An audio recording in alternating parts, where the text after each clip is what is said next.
ఈనరని చేతులు ఎత్తేస్తున్నావేంది? ఎవరి మాట శుద్ధి చేయగలుగుతుందో ఆ మాటను వినిపించకుండా పక్కన పెట్టేసేవేంటి? ఈ మాటే దేవుని యొక్క వాక్యం. యవనస్తులు దేని చేతదమనాడుతున్న శుద్ధి చేసుకుందరు? నీ వాక్యమును బట్టి, దానిని జాగ్రత్తగా చూసుకుని బట్టే కదా. దాన్ని జాగ్రత్తగా చూసుకో. హత్తుకోవాల్సింది ఇది దేవుని యొక్క మాట, మనుషుల మాట కాదు. ఉద్యోగం రాకపోతే బతకలేమా? ఏమని ఐఏఎస్లు ఐపీఎస్లు డాక్టర్లు కాకపోతే బతకలేరా? ఒకప్పుడు బతకలేదా? బతకచ్చు. కానీ సరిగ్గా బ్రతకాలంటే దేవుని యొక్క మాట ఉండాలి. ఇది మర్చిపోయింది ప్రపంచం. ఇది మర్చిపోయింది యువకులు, పురుషులైతేనేమి స్త్రీలైతేనేమి ఇది మర్చిపోయారు. అందుకే ప్రమాదంలో ప్రపంచ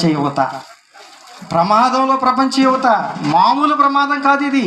తల్లిదండ్రులు కూడా లెక్క చేయలేని సమాజాన్ని కూడా, లా అండ్ ఆర్డర్ను కూడా ధిక్కరించేటువంటి, చివరికి దేవుని మాటను కూడా ధిక్కరించేటువంటి ప్రమాద స్థితిలో ఈరోజు ప్రపంచ యువత. అవునా కాదా మీరు చెప్పండి? మర్చిపోయారు దేన్ని? ఏ నడతను శుద్ధి చేయగలిగేటువంటి మాట ఏదైతే ఉందో దేవుని ఒక వాక్యం, దాన్ని పక్కన పెట్టడం వల్ల అదొక్కటే శుద్ధి చేయగలదు. ఆచరించి చూడండి, పాటించి చూడండి. ప్రవర్తన మారకపోతే, నువ్వు గొప్పగా ప్రపంచంలో యువకులు ఉండకపోతే, ఈ స్టేట్మెంట్స్ ఏదైతే ఉన్నాయో అమలు చేసి చూడండి. సరైన దిశలో ఉండకపోతే అప్పుడు అడగండి.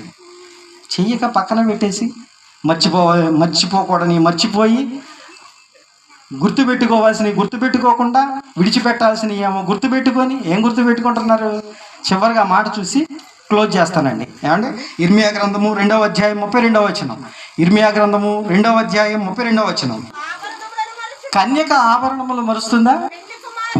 మరో అరగంట ఎదురు చూసావు. ఇప్పుడు ఇంకా పెళ్ళి అయితే దానికి ఒక పేరు కూడా పెట్టేశారు, పెళ్ళి నడకని. నడిచి తీరిగ్గా మేము 10 గంటలకు వచ్చేవాళ్ళే, 12:30 క్లోజ్ చేద్దామని.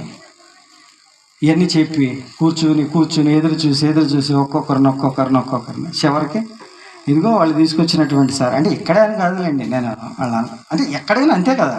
పెళ్ళి అంటే ఇక పెళ్ళి నడక. ఆభరణంలో ఏది మర్చిపోయి ఉండండి అవసరం అయితే దేవుడిని కాసేపు ఆపండి చెప్పి ఆపి మమ్మల్ని సరే తీసుకొచ్చారు. మర్చిపోతారా? కన్యక తన ఆభరణములను మరుచునా, పెండ్లి కుమారి తన వడ్డారం. పెళ్ళైన ఆపేస్తారు. పెళ్ళైన ఆపి ఇంకో మొత్తం పెట్టుకుందాం. ఏంటి ఫోటోల్లో బాగా రావాలి కదా, ఎంత ఇస్తున్నాం, ఏమిచ్చారు మీరు? పెండ్లి కుమారి తన వడ్డాణమును మరుచునా. నా ప్రజలు ఏది చేయకూడదు అది చేసేసారు. ఏది మర్చిపోకూడదో దానిని మర్చిపోయారు. ఏది అసలు పక్కన పెట్టాల్సింది దాన్ని పక్కన పెట్టలేదు. ఇవి పక్కన ఉన్నా పర్లేదు, ఆభరణాలు లేకపోతే ఏమి అవుతుంది పెళ్ళి. కన్యకగా ఆభరణాలు లేకపోతేనేమి అందం. ఇందాక చెప్పారు కదా, అందం అంటే ఏంటి? గోల్డ్ నిలువెత్తి అందం. బైబిల్ ఏం చెప్పిందో తెలుసా? నువ్వు ధరించేటువంటి బంగారం వలన, వస్త్రాల వలన నీకు అందం రాదు.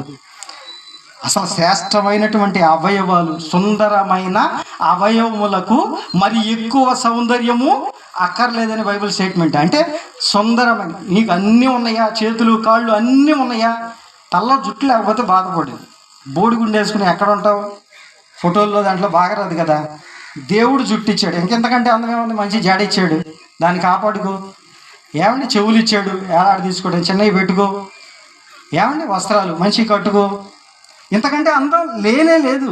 సుందరమైన తన అవయవములకు అసలు ఎక్కువ సౌందర్యం. నువ్వెంత రుద్దినా, బంగారపు మెరుగు రుద్దినా, నిలువెత్తు గోల్డ్ మానవ దేహం, అది తయారు చేసింది దేవుడు, ఎవరూ తయారు చేయలేంది. నిలువెత్తు బంగారం ఇక్కడ ఉంది. మరలా నువ్వు ఇంకా బంగారం అద్దినా అద్దకపోయిన అవసరం లేదు. నిలువెత్తు బంగారం అన్ని